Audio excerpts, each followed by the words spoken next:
Kung moabot ang uno sa kinabuhi, ikaw ang among dalampanan.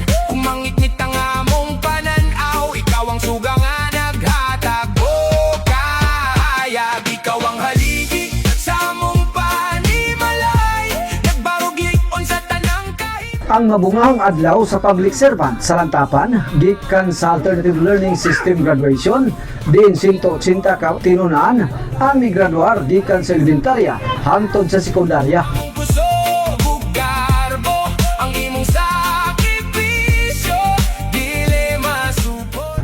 Distribution of cash assistance to returning and distressed overseas Filipino workers. Kaabag na niini ang Overseas Workers Welfare Administration sa Region 6. Sa among pagkabata, ikaw ang nagtudlo sa kahulugan. Solid Waste Management Board meeting din nag-update kabahin sa paglabay sa mga basura uban na ang implementasyon sa segregation gikan sa lungsuranon.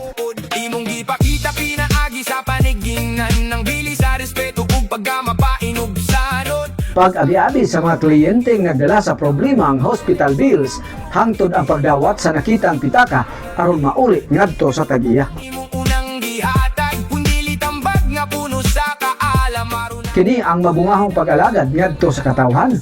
Ubos ni Mayor Ricky James Balansag nga dayag kining moalalay sa mga problema ug pangulo aron mopatunhay sa kalambuan sa tinguhang maalagaran ang mulupyo sa Lantapan. Kayang imong tanan